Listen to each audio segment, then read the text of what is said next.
안녕하십니까. 서울시 교육청 학조부모 교육강사 이정민입니다. 눈에 넣어도 아프지 않을 우리 손자녀들 키우시느라고 참 수고가 많으시죠? 우리 손자녀들이 조부모님들의 사랑 덕분에 아주 무럭무럭 잘 자라고 있다고 생각합니다. 오늘 영상은 우리 조부모님들께서 손자녀 키우시는데 꼭 필요한 내용들을 담아서 영상 준비했습니다. 오늘 함께 나눌 이야기는 우리 조부모님들이 아이들을 키울 때 필요한 양육의 목표가 무엇인가, 그리고 그 다음에 성장에 도움이 되는 칭찬, 훈육, 그리고 관계를 이어주는 대화에 대해서 이야기 나눠보도록 하겠습니다. 조부모님들, 아이들 너무너무 예쁘시죠? 그리고 키우시다 보면은, 이 녀석들이 언제 이렇게 컸나 싶으실 때도 또 있으실 거예요. 그런데 이 아이들이 정말 하루하루 다르게 이렇게 자라나는 것을 보시면서 뿌듯하시기도 하고 때로는 어렵다 싶으실 때도 있으실 거예요. 제가 교육 현장에서 조부모님들 만나 뵈면 어떤 분들은 하나도 힘들지 않아요 이렇게 말씀하시기도 하지만, 또 어떤 분들은 너무너무 참 자녀 키울 때랑은 다르다 이런 말씀도 해주고 계세요. 그런데 또 간혹 이런 말씀도 들으시더라고요. 조부모님들이 키우는 아이들은 너무 오냐오냐 키워서 버릇이 없네, 이런 말씀도 들어보셨을 거예요. 아니, 너무너무 열심히 애쓰시고 계시는데 그런 소리 들으시면 마음이 많이 속상하실 것 같아요. 그런데 그런 이야기들이 왜 나올까 생각해 보면 우리 조부모님들 눈에는 우리 아이들이 너무 어린 아이들인 거예요. 그래서 먼저 앞서서 도와주시고 먼저 해주시다 보면 그런 아이들이 이제 좀 자기 스스로 하지 못하고 그런 부분들이 있다 보니까 그런 이야기도 나오지 않을까 생각해 봅니다. 그렇지만 우리 아이들이 영원히 그렇게 어린아이로 머물러 있는 게 아니라 언젠가 아이들이 장성해서 청년이 되는 그런 날도 오겠죠. 우리 손주들이 청년이 된 날 생각해 보시면 마음이 많이 뿌듯하실 것 같아요. 그런데 한번 생각해 보시면 좋으실 것 같아요. 이렇게 힘들게 아이를 돌보고 수고하시는데 뭘 위해서 그러는 걸까? 한번 생각해 보시면 좋을 것 같아요. 답을 드리자면 조부모님, 부모님, 선생님들이 아이들을 돌보고 가르치시는 그 가장 중요한 목표는 다름 아닌 아이들의 성장과 자립입니다. 우리가 온전한 어른으로 자랄 수 있게 돕는 것들이 바로 어른들의 역할이죠. 그러면 어떻게 하면 이 아이들을 잘 성장시키고 자립시킬까? 이것을 좀 고민해 보면서 키우는 게 훨씬 더 좋을 것 같습니다. 그래서 오늘부터 나의 말과 나의 행동이 이 아이의 성장을 돕는 행동인가, 아니면 오히려 성장을 가로막고 있는 그런 행동인가 한번 생각해 보시는 것도 좋을 것 같습니다.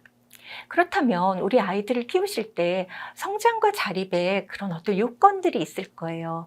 아이가 홀로 서기 위해서 당연히 건강한 신체와 또 정신이 필요할 거고요. 그리고 또 홀로 서려면 돈도 필요할 거예요. 참 여러 가지로 필요한 것들이 많이 있을 텐데, 그중에서 저는 오늘 마음의 성장, 마음의 자립에 대해서 이야기를 좀 드려볼게요. 여러분, 마음이 건강하게 자라려면요, 아이들이 일단 나를 참 좋아해야 돼요. 나를 사랑하고 존중하고, 그리고 내 모습을 있는 그대로 그렇게 사랑하는 마음이 바로 자존감이에요. 그 자존감이 건강한 마음을 갖는 아이들로 자라나게 도와주거든요. 그런데 자존감이라는 거는 나 멋있는 사람이야, 나 대단한 사람이야, 이렇게 스스로 만들어내는 게 아니고요. 다른 사람들이 이 아이의 존재에 대해서 어떻게 느끼게 해주는가, 그게 굉장히 중요합니다. 그래서 지금 화면에 3가지 하트가 보이시죠? 첫 번째 하트를 한번 보세요. 가운데가 구멍이 뻥 뚫려 있어요. 아이들이 제일 처음에 태어났을 때 딱 이런 모습이에요. 그래서 아이들은요, 마음이 내 안에 내가 어떤 사람이지? 이런 거 잘 몰라요. 그렇게 마음이 텅 비어 있는데 부모님, 할머니, 할아버지 엄청나게 예뻐해 주시고 돌봐주시고 그렇게 사랑과 칭찬도 들으면서 아이들이 자라죠. 또 어떨 때는 마음이 막 얼룩지게 야단도 맞기도 하고 또 거절도 당하고 막 그럴 때도 있어요. 그래서 아이들이 성장하면서 여러 가지 다양한 것들이 마음속에 꽉 차게 됩니다. 그러다가 점점 나는 이런 사람이구나 하면서 내 마음에 있는 나의 모습이 아주 또렷한 이미지로 그렇게 남게 돼요. 이렇게 아이가 나는 이런 사람이야. 나는 이런 건 잘하지만 이런 건 못하기도 하고 그냥 이런 모습에 내가 좋아 하면서 이렇게 자라는 아이가 참 건강한 마음으로 자라는 아이고요. 이런 아이는 자존감이 아주 튼튼한 아이입니다. 우리 조부모님들, 우리 자녀들, 손자녀들 기르실 때 정말 이렇게 자존감이 든든한 아이로 키워주시면 참 좋겠어요. 근데 제가 아이를 키워보니까요. 우리 아이들을 있는 그대로 그 존재를 사랑하는 마음은 부모님들보다 우리 조부모님들이 훨씬 더 잘하시는 것 같아요. 그럼 지금부터는 우리 손자녀의 자존감을 높여주는 그런 성장을 돕는 칭찬, 훈육, 그리고 대화법에 대해서 구체적으로 한번 이야기를 나눠보겠습니다. 네, 우리 조부모님들 어릴 때 칭찬 많이 듣고 자라셨어요? 칭찬 받을 때 어떤 마음이셨어요? 기분 굉장히 좋으셨죠? 우리 아이들도 아마 똑같은 마음일 거예요. 칭찬을 받으며 마음이 엄청나게 기쁘고 또 벅차기도 하고요. 내가 참 사랑받는 아이구나 이런 마음도 들 거예요. 그래서 칭찬을 참 많이 해주시는 거는 좋은데 뭐든지 좀 지나치면 그게 꼭 좋지는 않더라고요. 그래서 오늘은 효과적으로 칭찬하실 수 있는 방법을 3가지만 간단하게 말씀드릴게요. 구체적으로 즉시 비교 없이 칭찬해 주시는 거 구즉비로 외우시면 아주 편리하세요. 첫 번째, 구체적으로 칭찬해 주는 건 어떻게 하는 걸까요? 예를 들어서 말씀을 드리면 훨씬 이해가 쉬우실 거예요. 아이가 받아쓰기에서 100점을 받아온 거예요. 너무 잘했죠. 너무 잘했을 때 와 우리 손녀 100점 받았네. 어이구 잘했어. 이렇게 말씀을 해주시기 쉬운데 이거는 결과에 집중해서 칭찬해 주시는 거예요. 근데 가만 생각해 보면 어느 날 갑자기 아이가 100점을 받는 게 아니잖아요. 그렇죠? 그래서 할머니가 생각해 보니까 너가 정말 받아쓰기 숙제도 열심히 하고 틀린 거 있으면 다시 또 막 고쳐서 외워보려고 하고 그러는 거 할머니가 다 봤잖아. 할머니가 다 봤는데 네가 그렇게 애쓰는 거 봤는데 세상의 결과까지도 이렇게 좋으니까 할머니 마음이 너무 좋네. 할머니가 이렇게 좋은데 너는 오죽 좋겠니? 하면서 제가 지금 여러 가지 말을 막 했어요. 우리가요, 결과에 집중해서 칭찬을 하는 것보다 노력의 과정을 집중해서 칭찬하다 보면 말이 아주 구체적으로 여러 가지 이야기를 할 수가 있습니다. 그래서 구체적으로 칭찬해 주시려면 노력의 과정을 더욱더 자세하게 설명을 해 주시는 방식으로 해 주시면 좋은 칭찬이겠어요. 두 번째, 이제 즉시 칭찬하는 거는 어떻게 하는 것이 좋은 칭찬법인가 한번 보겠습니다. 아이가요, 칭찬받은 행동을 어떻게 했어요. 했는데 할머님이 너무 바쁘신 거예요. 그래서 알았어 잘했네 그냥 이렇게 건성으로 대답하면 아이가 기분이 굉장히 좋지 않을 거예요. 아니면 잊어버렸다가 밤에 잘 때 생각이 나신다거나. 그래서 그렇게 얘기를 해주면 물론 기분은 좋겠지만 좋은 행동을 했을 때 즉시 해주는 게 가장 아이가 기쁜 그런 마음이 들 텐데요. 또 하나 중요한 지점이 있어요. 아이는 그냥 별 뜻 없이 어떤 행동을 했어요. 근데 왜 이렇게 지켜보시다 보면은 어이구 이 녀석 참 기특하네. 아이고 대견하네. 이런 생각도 하고 이런 행동도 하고 그런 지점들이 있어요. 그럴 때 그것을 보시고 마음에 담아두시지 마시고 보는 즉시 우와 잘했다 하고 바로 그 즉시 칭찬을 해주시는 게 참 좋아요.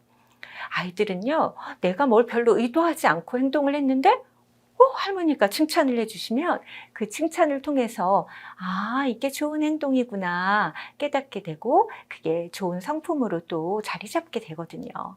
마지막으로 3번째, 비교 없이 칭찬하는 건 어떻게 칭찬하는 걸까요?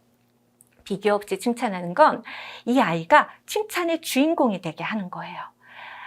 예를 들어서 아까 그 받아쓰기 100점 받아왔을 때도 그냥 이 아이한테 집중하시지 않고 아이고 아이고 야 니네 언니가 100점을 받더니 너도 100점을 받네? 아니면 야 할머니 친구 소녀는 맨날 50점밖에 못 받아. 너는 천재다 천재 하면서 말씀하시거나 아니 이 아이가 주인공인데 자꾸 주변인들이 등장을 하는 거예요. 이렇게 다른 사람과 비교하시고 평가하시면서 그렇게 칭찬을 하시는 거는 이제부터 삼가해 주시면 참 좋겠습니다. 칭찬 어떻게 하신다고요? 구체적으로 즉시 비교 없이 그렇게 칭찬해 주시면 좋겠습니다. 그럼 이제 본격적으로 훈육에 대해서 한번 이야기를 나눠볼게요. 보통 우리 조부모님들 칭찬이 훨씬 쉽고 훈육이 참 어렵다 많이 느끼실 것 같아요. 훈육이 정말 예전 같으면 예전 시절을 한번 생각해 보면 소리도 막 지르시고 체벌을 하기도 하고 그러다 보니까 아이들이 어른 무서운 줄은 알고 자랐던 것 같아요. 그런데 요즘은 너무 아이들에게 맞춰주는 거 아닌가 싶으셔서 답답하시기도 하실 것 같아요. 그런데 중요한 건 아이들을요, 무서움으로 양육하는 게 아니라 단호함으로 양육한다라는 거예요. 무섭다라는 단어하고 단호하다는 단어는 전혀 다른 느낌이죠. 그렇죠? 그래서 훈육을 하실 때 양육자의 태도는 무섭다? 아니고 단호하다라는 그런 태도로 훈육을 해주시면 좋겠습니다. 그럼 훈육이라는 게 도대체 뭘까요? 훈육은요, 우리 손자녀가 이 세상을 살아가는 동안에 이거는 절대로 해서는 안 되는 거야. 아니면 이거는 꼭 해야 한단다. 이렇게 알려주시는 그런 이제 가르쳐 주시는 건데요. 여기서 가르쳐 주시기만 하면 안 되고요. 훈련하는 것까지 포함하는 게 굉장히 중요합니다. 어른들도요. 다 아는데도 불구하고 그게 내 몸에서 생각지도 않게 이렇게 자연스럽게 나오기까지는 참 시간이 많이 걸리고 어른들에게도 쉽지 않은 일이에요. 그래서 어린 아이들일수록 우리 조부모님들께서 아이들을 좀 잘 기준을 알려주시는 게 굉장히 중요하세요. 그런데 이런 기준들을 알려주고 또 잘 될 때까지 훈련시키는 거, 그 두 가지를 다 하셔야 된다는 거 기억하시면 좋겠고요. 될 수 있으면 10살 이전에 이 훈육은 해주시는 게 훨씬 더 효과적입니다. 그 다음 그러면 훈육에는 중요한 원칙 두 가지가 있어요. 그 두 가지 원칙이 무엇인지 알려드리겠습니다. 첫 번째 원칙은 한계 설정이라는 거예요. 아이가 어떤 행동을 했을 때 그 아이가 이게 잘못된 행동이라는 것을 분명하게 알려주는 거. 다시 말해서 이 행동은 절대로 해서는 안 되는 행동, 아니면 이 행동은 반드시 해야 되는 행동, 그런 정확한 경계를 세워주시는 거, 그것이 굉장히 중요합니다. 그런데 중요한 건 여기에서 잊지 마셔야 될 게 하나 있어요. 그 경계를 알려주실 때 행동에 중요한 것들을 알려주시기 전에 아이의 마음을 먼저 알아주시는 게 필요합니다. 왜냐하면요, 아이가 감정을 먼저 알아주지 않으면 훈육의 말이 안 들려요. 내 마음이 지금 굉장히 안 좋은데 막 어른들이 얘기를 해주면 그 말이 하나도 들리지 않습니다. 그래서 먼저 감정을 알아주시고 훈육의 언어를 해주시면 좋아요. 그런데 그 훈육 행동의 기준을 어떻게 설정하면 좋으시냐면 이 아이가 타인에게, 다른 사람한테 이 행동이 해가 되는 행동인가? 아니면 자기 자신에게 또 해가 되는 행동인가? 요거를 좀 구분하시면서 그 두 가지 다 굉장히 중요합니다. 그거에 맞춰서 행동의 기준을 설정해 주시는 거예요. 그 다음 두 번째 아주 중요한 원칙이 있습니다. 두 번째 원칙은 최적의 좌절이라는 거예요. 아이가 처음 태어났을 때 아까 첫 번째 하트에 어땠죠? 마음이 텅 비었었죠. 그런데 우리 조부모님, 부모님들이 엄청나게 많은 사랑을 주게 되면 아이는 우와, 나는 정말 대단한 사람 같아. 나는 정말 엄청나게 멋진 사람이구나 하면서 자기 자신에 대해서 굉장히 과대하게 그렇게 생각하고 나는 뭐든지 할 수 있는 사람 같은 왕 같은 그런 착각이 아이들이 생겨요. 그런데 어느 순간 자라다 보니까 갑자기 이거 하지 말라 그러고 저것도 하지 말라 그러고 그러다 보면 그렇게 통제를 하기 시작을 하면 나 하고 싶다고 아이들이 막 울고 떼를 쓰기도 하죠. 그런데 그것이 아주 중요한 지점이에요. 만약에 이 아이가 그런 좌절을 경험하지 못하면 이 아이는 이 세상에 안 되는 게 있다라는 걸 배우지 못해요. 아이는 좌절을 통해서 세상에는 안 되는 것도 있구나, 이런 것들을 배워가게 됩니다. 그러면서 다른 사람과 어떻게 하면 잘 지낼 수 있는지도 배워가고요. 이 최적의 좌절을 할 때 우리 조부모님들 꼭 잊지 마셔야 되는 게, 나이마다 적절한 수준의 좌절을 시켜주셔야 돼요. 2돌짜리 아이가 좌절을 겪는 그 수준이 있고요. 또 7살짜리, 10살짜리 아이가 겪는 그 좌절의 수준이 있습니다. 그래서 나이에 맞게 적절한 최적의 좌절을 시켜주시는 게 참 좋고요. 이 아이들이 좌절을 겪고 나면요, 어떤 놀라운 일이 생기나 하면, 내가 원하는 게 있다고 했을 때 그게 잘 이루어지지 않거나 아니면은 이루고 싶거나 할 때 그걸 어떻게 하면 내가 조절을 해서 내가 조정을 해서 얻을 것인가, 아니면은 마음을 내가 참을 것인가, 이런 것들을 경험하고 축적해서 그런 능력을 기르는 그런 아이들로 자라게 됩니다. 훈육이 아주 중요한 원칙을 말씀을 드릴게요. 훈육은요, 이렇게 해보시면 좋아요. 먼저 아까 말씀드렸듯이 가르치기 전에 아이의 마음부터 알려주시고 행동의 한계를 아주 분명하게 말씀을 해주시는 게 좋아요. 근데 이제 알려주신 다음에는 꼭 이렇게 그 다음부터는 계속 잔소리를 하시는 게 아니고요. 이 아이가 잘 해낼 수 있도록 좀 기다려 주시면서 때로는 솔선수범 해주시는 방법도 좋습니다. 그리고 훈육의 언어는 될 수 있으면 아주 짧고 단호하면서도 간결하게 말씀을 해주시는 게 좋아요. 그리고 이렇게 넘겨짚지 마시고 항상 먼저 물어보시는 방법이 좋고요. 그리고 또 잊지 마셔야 될 게, 아이들과 대화를, 이 훈육의 말씀을 하실 때 목소리와 표정, 이런 것들이 다 일치하시는 게 굉장히 중요해요. 예를 들어서 안 돼, 위험해, 하지 마, 이렇게 말씀을 하실 때 단호하고 분명하게 말씀을 해주셔야 되는데 막 얼굴은 웃고 계세요. 안 돼, 위험해 하시면서 말씀을 하시면 아이들은 아주 엄청나게 혼란스럽겠죠. 그래서 일치된 그런 의사소통을 해주시면 참 좋겠어요. 자, 마지막으로 관계를 이어주는 대화에 대해서 말씀을 드려보겠습니다. 우리가 대화라는 게 우리가 쓰는 말이 모두 다 대화는 아니죠. 대화는 항상 상대방이 있습니다. 그래서 그 상대방과 나의 생각, 또 어떤 사실, 감정들을 주고받는 게 바로 대화죠. 근데 어떤 사람하고 대화를 하면 굉장히 기분이 좋은데 어떤 사람하고는 다시는 대화하고 싶지 않아, 그렇게 마음이 불편하시기도 해요. 이게 다 서로의 감정이 오고 갔기 때문이거든요. 그래서 대화를 하실 때는 여러분께서 꼭 감정이 어떻게 우리 지금 서로 마음을 어떻게 나눌 것인가, 마음을 우리가 집중을 하게 되면요, 그 사람과 더욱더 이야기를 하고 싶게 되고, 그러다 보면 관계도 더욱더 깊어지는 그런 대화를 나눌 수가 있습니다. 그런데 우리가 여기서 중요한 게 있어요. 대화를 하시기 전에 꼭 그 아이를 쳐다보시면서 한번 이 아이가 어떤 마음을 가지고 있는 아이고, 내가 이 아이에 대해서 내가 어떤 마음이 있나, 그 감정을 한번 떠올려 보시는 게 좋습니다. 우리 손주 지금 한번 생각해 보실까요? 우리 손주 떠올려 봤을 때, 이 아이가 어떤 얼굴을 할 때 참 예쁜 미소를 가지고 있고, 우리 아이의 목소리, 그리고 우리 아이를 품에 탁 안았을 때 그 느낌, 그리고 또 어떤 게 있나요? 이 아이와 함께 나눠 먹었던 음식, 이 아이에게서 나는 냄새, 아이와 함께 나눴던 그 시간 속에서 여러 가지 정보들이 오감을 통해서 남아있어요. 그렇게 오감을 통해서 남아있는 기억들이 감정으로 참 사랑스러운 아이야, 이렇게 느껴지시면 이 아이와 대화를 할 때 훨씬 더 좋은 대화들이 이어질 수 있거든요. 근데 이거는 아이도 똑같아요.